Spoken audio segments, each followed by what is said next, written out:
ආයිබෝවන් ඔයාලා හැම දිනාටම අපි පළවෙනි අප්ඩේට් එකෙන් කතා කරා ක්‍රිප්ටෝ වල මාකට් කැප් එක සහ ලෝකේ ප්‍රධාන ඇසෙට්ස් වල මාකට් කැප් එක. අපි සංසන්දනාත්මකව බැලුවා ක්‍රිප්ටෝ වල මාකට් කැප් එක අනිත් ලෝකේ ප්‍රධාන ඇසෙට්ස් වලට සාපේක්ෂව කොහෙද ඉන්නේ කියන එක. ඉතින් මේ අප්ඩේට් සීරීස් එක ඇත්තටම මාකට් අප්ඩේට් එකක් කිව්වට අපි එදිනෙදා ක්‍රිප්ටෝ වල තියෙන ප්‍රයිස් මූව්මන්ට් ගැන නෙමෙයි කතා කරන්නේ.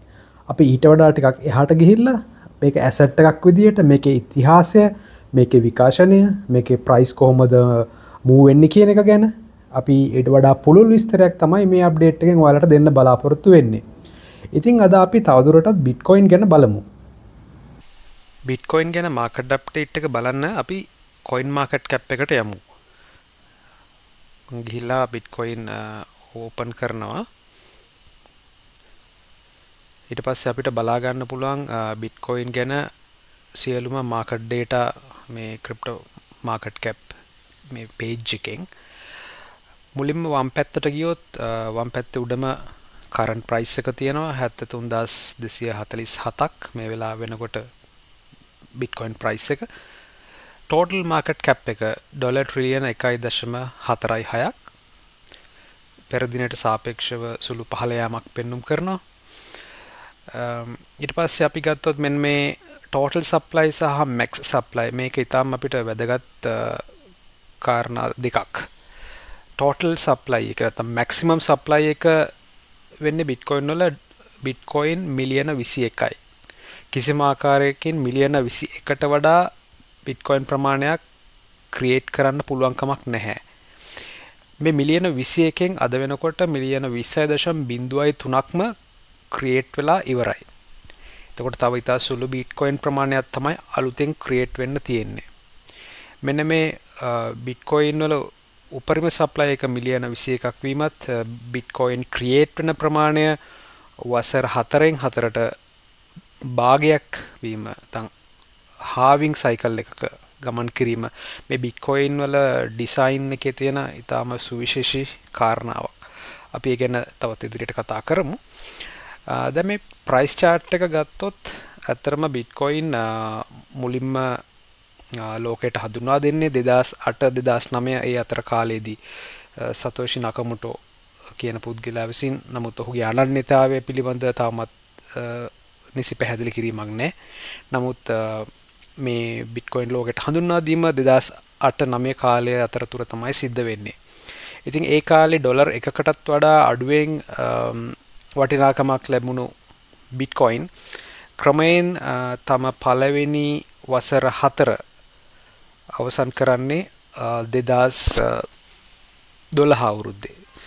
එතකොට මම ඔයාලට මුලදී කිව්වා බිට්කොයින් හැමතිස්සෙම ක්‍රියේට් වෙන්නේ halving cycle එකක් ඇතුලේ. බිට්කොයින් මයිනින් කියන මෙකැනිසම් එක හරහා. එතකොට බිට්කොයින් පළවෙනි වසර 4 තුල කියන්නේ 2008 සිට 2012 දක්වාම බිට්කොයින් මයිනින් කරන කෙනෙකුට එක බ්ලොක් එකක් මයින් කරොත් බිට්කොයින් 50ක රිවෝඩ් එකක් හම්බ වෙනවා. මයිනින් මොකද්ද බ්ලොක් චේන් එකේ මේ කොහොමද මයිනින් කරන්නේ ඒක වෙනම තාක්ෂණික කතාවක්. ඒ ගැන අපි වෙනම ක්‍රිප්ටෝ ෆන්ඩමෙන්ටල්ස් යටතේ කතා කරලා තියෙනවා. ඒ වීඩියෝ එක ඔයා බලන්න. මම මෙතනදී ඒ ගැන වැඩි විස්තර කියන්නේ නැහැ. දැන් පළවෙනි අවුරුදු 4 අපි කිව්වොත් බිට්කොයින් මයින් කරන කෙනෙකුට බිට්කොයින් බ්ලොක් එකක් මයින් කරොත් බිට්කොයින් 50ක් හම්බ වෙනවා. ඒක තමයි පළවෙනි halving cycle එක. එතකොට දැන් මේ ක්‍රිප්ටෝ මාකට් කැප් එකේ අලුතෙන් එකතු කරලා තියෙනවා ලස්සන ඉන්ඩිකේටර්ස් මේ ෆ්ලැග් ඉන්ඩිකේටර්ස් වගේ. මේක ඇත්තටම කලින් තිබුණේ නැහැ. එතකොට අපිට මේක ග්‍රාෆ් එකකින් ඒ halving cycles කොහොමද අතීතයේ තිබ්බේ කියන එක බලා ගන්න පුළුවන්. දැන් අපි ආවොත් මෙතනට 2016 වසර වෙනකොට දෙවෙනි halving cycle එක. දවල්ට මෙතන පේනවා 2012 වෙනකොට halving cycle එකේ අර කලින් බිට්කොයින් 50ක් හම්බෙච්ච එක දැන් බිට්කොයින් 25ට අඩු වෙනවා. 2012 වෙනකොට ඊට පස්සේ 2016 වෙනකොට ඒක තවත් භාගයක් වෙනවා 12.5ක් බවට පත් වෙනවා. ඊට පස්සේ 2020 වෙනකොට ඒකෙනුත් භාගයක් 6.25ක්. මෙන්න මේ ආකාරයට තමයි අවුරුදු 4න් 4ට මේ halving cycle එක ක්‍රියාත්මක වෙන්නේ. මේක ඇත්තටම කවුරුත් කන්ට්‍රෝල් කරන දෙයක් නෙමෙයි. බිට්කොයින් ඩිසයින් එකේම ප්‍රෝග්‍රෑම් කරලා තියෙන රූල් එකක්. කිසි කෙනෙකුට මේක වෙනස් කරන්න බෑ. මෙතන ඊටාම සුවිශේෂී රටාවක් තියෙනවා මේ බිට්කොයින් ප්‍රයිස් එක සහ මේ හාවින් සයිකල් එක අතර.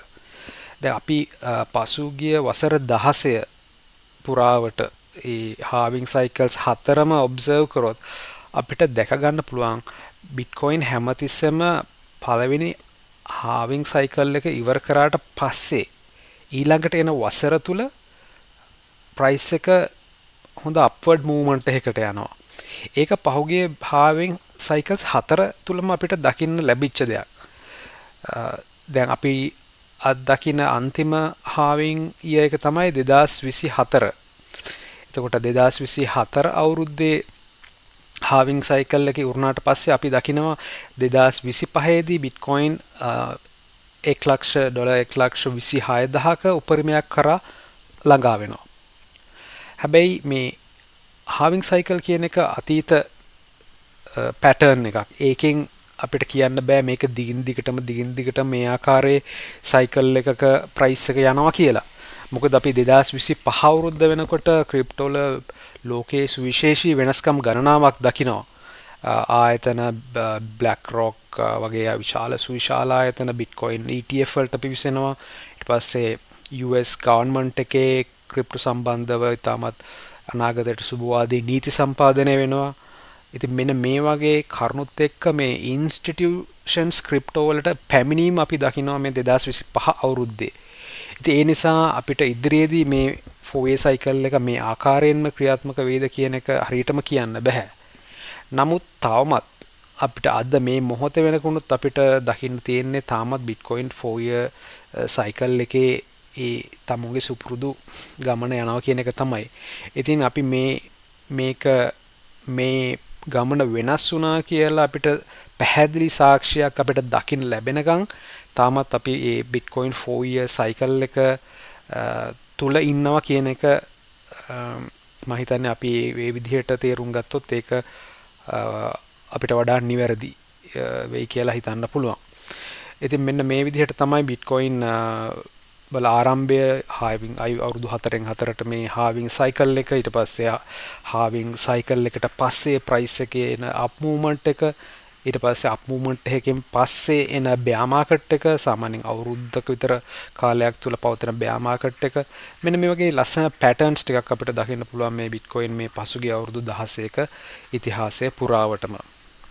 ඉතින් මම හිතන්නේ ඔයාලට හොඳ අප්ඩේට් එකක් ලැබුණා මේ බිට්කොයින් සම්බන්ධව. අපි ඊළඟ වීඩියෝ එකෙන් තවත් අප්ඩේට් එකක් ගෙන එන්නම්. එතෙක් ඔයාලට සුබ දවසක්.